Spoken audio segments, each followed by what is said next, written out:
ආලෝකය පාලන ඊළඟ මාතෘකාව. ප්‍රිස්ම හරහා සිදුවන ආලෝකයේ වර්තනය. ප්‍රිස්ම එක හරස් කඩක් ගත්තොත් ඔය වගේ අපි හිතමු ආලෝක කිරණයක් ඇවිල්ලා මෙතන වදිනවා කියලා. එහෙම වුණොත් මේක මෙතනින් වර්තනය වෙයි. මෙතනින් එළියට එයි. ආලෝකය මුලින්ම වර්තනය වුණේ මේකෙන්. ඒක නිසා අපි යාට කියන්නේ පළවන වර්තක පෘෂ්ඨය කියලා. ආලෝකය දෙවැනියට වර්තනය වුණේ මේ පෘෂ්ඨයෙන්. ඒක නිසා අපි යාට කියන්නේ දෙවන වර්තක පෘෂ්ඨය කියලා. වර්තක පෘෂ්ඨයන් දෙක අතර කෝණය කැපිටල් A. එයාට අපි ප්‍රිස්ම කෝණය කියලා කියනවා. එහෙමත් නැත්නම් වර්තක කයන්න වර්තක කෝණය කියලාත් කියනවා. මේකට සම්පූර්ණ විදිහට කියන්නේ පතන කිරණය. පතන කිරණය අභිලම්බයත් එක්ක හදන කෝණය I1 නම් මම මෙහෙන් ලියන්නම්.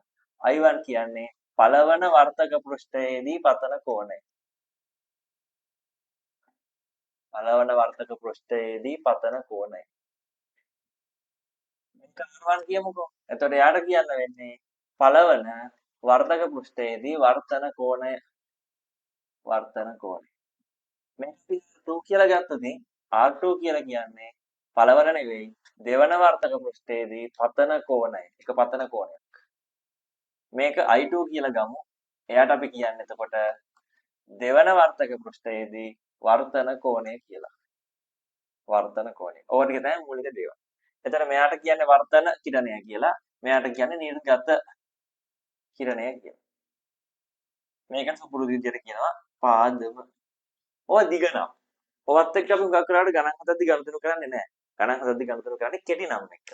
කෙටි නම් ටික කිව්වොත් I1 ට නිකම්ම අපි කියනවා පතන කෝණය කියලා.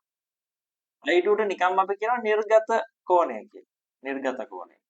R1 සහ R2 කියන දෙන්නට පොදුවේ කියනවා වර්තන කෝණ. හැබැයි එතන පොඩි අවුලක් තියෙනවානේ. මොකද R1 කියන්නේ ඇත්තටම වර්තන කෝණයක් වුණාට R2 කියන්නේ වර්තන කෝණයක් නෙවෙයි එක පතන කෝණයක්. නමුත් කෙටි නම ඕක. ඔවත් එක්ක තමයි අපි ගනුදෙනු කරන්නේ. ඊට පස්සේ මේ ප්‍රිස්ම සම්බන්ධයෙන් අපිට ගනුදෙනු කරද්දී අවශ්‍ය වෙන මූලික සම්බන්ධතා ටික මම කියලා දෙනවා. ඔප්පු කිරීමක් කරන්න යන්නේ නැහැ. ඔය ප්‍රිස්ම කෝණය සමාන වෙනවා R1 ධන R2 කියන දෙක එකතුවට. R1 සහ R2 කියන්නේ වර්තන කෝණ දෙක එකතුව සමානයි ප්‍රිස්ම කෝණයට. ඊට අමතරව ඔය ආලෝක කිරණයේ සිද්ධ වෙන මුළු අපගමනය සමාන වෙනවා ඒ එකතු කිරීම I1 ධන I2. ඔක අනිත් පැත්තට ඇත්තටම අපි ලියන්නේ D ධන A සමානයි I1 ධන I2. ඒ කියන්නේ පතන කෝණය නිර්ගත කෝණය කියන දෙකේ එකතුව සමානයි මුළු අපගමන කෝණය එකතු කිරීම ප්‍රිස්ම කෝණය. මුළු අපගමන කෝණය කියලා කියන්නේ ආලෝක කිරණය යන්නාවේ මේ වගේ පාරක් දිගේ දැන් යන්නේ මේ වගේ පාරක් දිගේ අන්න ඒ කිරණ දෙක අතර කෝණය තමයි අපගමන කෝණය කියලා කියන්නේ. D ධනය සමානයි I1 ධන I2 කියන කතන්දරේ. එහෙනම් මේ මෙතන පළවෙනි වර්තක පෘෂ්ඨය හරහා ඇතුළට යවන ආලෝක කිරණයක් දෙවන වර්තක පෘෂ්ඨයෙන් නිර්ගමනය වෙන්න නම් තියෙන අවශ්‍යතාවය ගැන කතා කරමු. මේ හිතන්නකෝ. මෙන්න මේ R2 ගේ අගය ඔයා නිකන් හිතන්නකෝ අවදි කෝණයට වඩා වැඩි කියලා. මේක අවදි කෝණයට වඩා වැඩි කියලා කියන්නේ කවදාවත් ආලෝක කිරණය දෙවනි වර්තක පෘෂ්ඨයෙන් එළියට එන්නේ නැහැ. මෙතනින් පූර්ණ අභ්‍යන්තර පරාවර්තන වෙලා මෙතනින් එළියට එන්නේ පාදයෙන් එළියට එන්නේ. මම කියන්නේ අපි මෙතනින් දාන ආලෝක කිරණයක් මෙතනින් එළියට එන්න ඕන නම් කියලානේ. එහෙමනම් ඔයාලට තේරෙන්න ඕනේ මෙන්න මේ R2 කියන කෝණයේ අගය කුඩා හරි සමාන හරි වෙන්න ඕනේ අවදි කෝණයට වඩා. ඊළඟට මෙහෙම හිතන්නකෝ. අපි දන්නවා ආලෝක ප්‍රතිවර්තතාව මොකක්ද? ඕනෑම ආලෝක කිරණයක් ගමන් කරන මාර්ගය ඔස්සේ ආපස්සට යවන්න පුළුවන්. මං ආලෝක ප්‍රතිවර්තතාව මූලධර්මයට අනුව මේ ආලෝක කිරණේ ඊතලවල දිශාව මාරු කරා කියලා දාමු. දැන් කලින් ඉතාලි ටික අපි පොඩ්ඩක් අමතක කරලා දාමු. දැන් ඊළඟ තර්කය මේක. කොහොම යන ආලෝක කිරණේ මෙතනින් එළියට එන්න නම් මෙන්න මේ R1 කියන කෝණේ අගයත් අවදි කෝණයට වඩා අඩුයි. පැහැදිලිද? දැන් ඔය දෙක එකතු කරවොත් R1 ධන R2 අගය අඩු වෙන්න ඕනේ 2 ට වඩා. අපි කලින් ඉගෙන ගත්තා R1 සහ R2 ගේ අගය ප්‍රිස්ම කෝණයට සමානයි. එහෙනම් අපි පළවෙනි වර්තක පෘෂ්ඨය හරහා ඇතුළට දාන ආලෝක කිරණයක් දෙවන වර්තක පෘෂ්ඨයෙන් එළියට එන්න නම් ප්‍රිස්මයේ ප්‍රිස්ම කෝණය අවදි කෝණයේ දෙගුණයට වඩා අඩු වෙන්න ඕනේ. එහෙම වුණොත් තමයි අපි පළවෙනි වර්තක පෘෂ්ඨයෙන් ඇතුළට දාන ආලෝක කිරණයක් එහා පැත්තෙන් එන්නේ. දැන් මම අප සුපුරුදු විදියට ඊතල ටික කලින් පැත්තට හරව ගන්නම්. මොකද අපිට පුරුදු මේ පැත්ත හින්දා. එතන R2 සඳහා යන්න පුළුවන් උපරිම අගය C. අපි ප්‍රකාශනය අනුව හිතමුකෝ. R1 ධන R2 ගේ අගය සමානයි කැපිටල් A. දැන් R2 ට යන්න පුළුවන් යම්කිසි උපරිමයක් තියෙනවා. ඒ උපරිමය අගය C නේද? R2ට යන්න පුළුවන් උපරිමයක් තියෙනවා. ඒ කියන්නේ මෙයාට යන්න පුළුවන් උපරිමයක් තියෙනවා. ඒ උපරිමයන්ගේ C. මෙයා පරිම වෙද්දි, ඒක මැක්ස් වෙද්දි R1 කියන එක අවම වෙනව නේද? දැන් ඔයාලට තේරෙන්නේ මොකද? මේක නියතයක් හින්දා. මේ දෙකේ එකතුව නියතයක් හින්දා R2 කියන එකනට යන්න පුළුවන් උපරිමයක් තියෙනවා නම් R1ට යන්න පුළුවන් අවමයකුත් තියෙන්න ඕන. දැන් ඔය මෙන්න මෙතෙන්දි සිද්ධ වෙන වර්තනය සලකලා ස්නේල්ගේ වර්තන නියම දාගන්නවා. අපි හිතමු වාතේන්ද්‍ර නාලෝක කිරණයක් කියලා. එන්සයින් තිර නියතයක් දැම්මොත් එහා පැත්තේ වර්තනාංක 1යි කෝණය I1 සමානයි. මෙහා පැත්තේ n වතාවක් sin R1. n කියන්නේ නියතය. ඉතින් මම කියන්නේ R1ට යන්න පුළුවන් යම් අවමයක් තියෙනවා කියලානේ. R1ට යන්න පුළුවන් යම් අවමයක් තියෙනවා කියලා කියන්නේ I1ටත් යන්න පුළුවන් යම් අවමයක් කියලා. එහෙනම් මෙතනින් දාන ආලෝක කිරණයක් අපි දෙවන වර්තක පෘෂ්ඨය හරහා එළියට ඒමක් බලාපොරොත්තු වෙනවා නම් මම කියන්නේ I1ට යන්න පුළුවන් අවමයක් තියෙනවා. I1 ඕනෑමට වඩා අඩු කරන්න බැරි වෙනවා. දෙවෙනි කතන්දරය. දෙවෙනි කතන්දරය මොකක්ද? ආලෝක ප්‍රතිවර්ධතා මූල ධර්මයට අනුව හිතන්න. අනේ ඉතින් ආලෝක ප්‍රතිවර්ධතා මූල ධර්මයට අනුව හිතුවොත් මම කලින් කිව්වේ I1ට යන්න පුළුවන් අවමයක් තියෙන්න ඕනේ කියලා. ඉතින් ඒකම අනිත් පැත්තට හිතුවොත් ඔයාලට තේරෙන්න ඕනේ I2ටත් යන්න පුළුවන් අවමයක් තියෙන්න ඕනේ. එහෙනම් තේරුම් ගන්න I1 සහ I2ට යන්න පුළුවන් යම් අවමයක් තියෙනවා. අවමයක් තියෙන්න ඕනේ. හරි මම මෙන්න මේ තර්කයක් ගොඩනගන්නවා. මෙන්න මේකට නු හිතන්නකෝ. sin I1 සමානයි n වතාවක් sin R1. n කියන්නේ නියතයක්. මං I1 කියන කෝණය වැඩි කරොත් sin I1 කියන පදය වැඩි වෙනවා. ඒ පදය වැඩි වෙනවා. ඒ පදය වැඩි වෙද්දී මේ පදයට වැඩි වෙනවා. එයා වැඩි වෙනවා කියලා කියන්නේ R1 වැඩි වෙනවා. හරි. දැන් මෙතෙන්ට එන්නකෝ. R1 ධන R2 ගේ එකතුව නියතයක්. මම කරන්නේ I1 වැඩි කරන එක. I1 වැඩි කරද්දී R1 වැඩි වෙනවා. අනේ ඉතින් ඒ දෙන්නගේ එකතුව නියතයක් තියෙන්න ඕන හින්දා R1 වැඩි වෙද්දී R2 මොනවද වෙන්න ඕන? අඩු වෙන්න ඕන. R1 අඩු වෙනවා. දැන් මම මෙන්න මෙතෙන්දි ස්නේල්ගේ වර්තන නියම දානවා. වර්තනාංකය n කෝණය sin R2 මෙහා පැත්තේ වර්තනාංක 1යි කෝණය sin I2. දැන් මම කියන්නේ මම කරේ මොකද්ද? I1 වැඩි කරපු එක. I1 වැඩි කරද්දී R2 අඩු වුණා. මේක අඩු වුණා.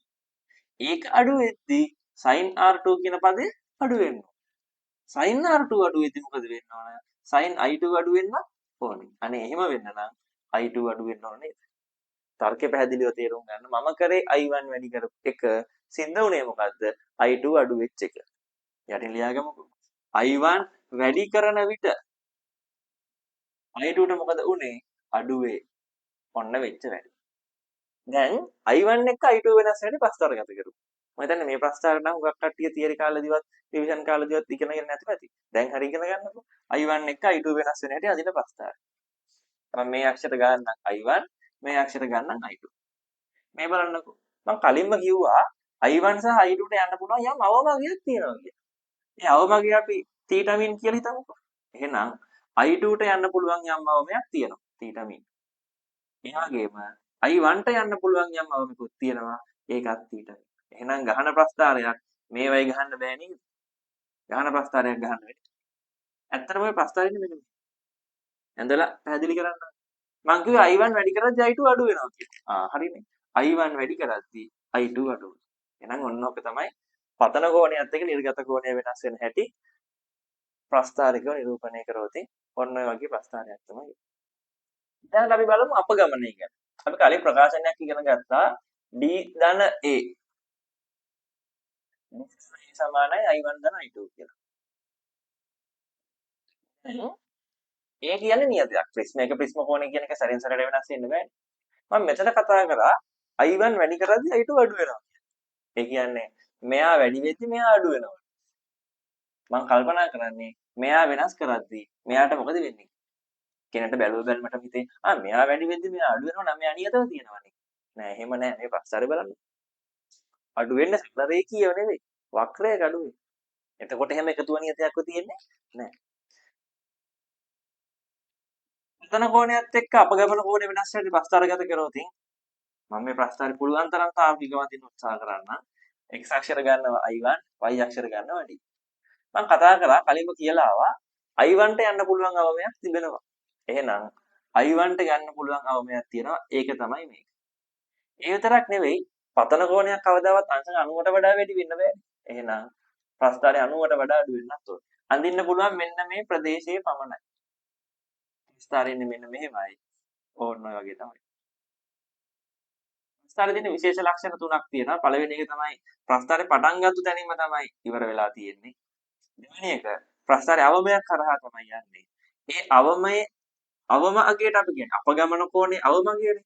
ඒකට අපි කියන්නේ dm කියලා. අවම අපගමන කෝණය. තුන්වෙනි ලක්ෂණය තමයි ප්‍රස්ථාරයේ සමමිතික නෑ. මේ පැත්තට බර වෙලා තමයි.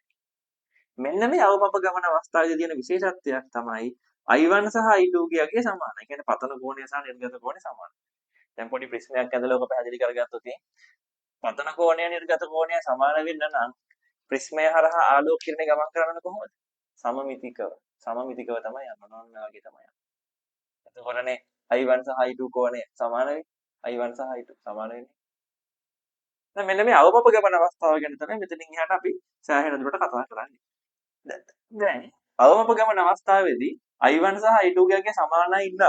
අපි බොරුවට I1 සහ I2 කියලා දෙකක් දාන්න ඕනේ නැහැ. මොකක් හරි එක සංකේතයක් තමයි. දැන් මෙන්න මේ ප්‍රකාශනය පොඩ්ඩක් වෙනස් වෙනවා නේද? dm කියලා දැන් එකට දාන්න පුළුවන් අවමප ගමන නිසා dm ධනය සමානයි I නේ දැන් I එකතු කරවද 2i බවට පත් වෙනවා.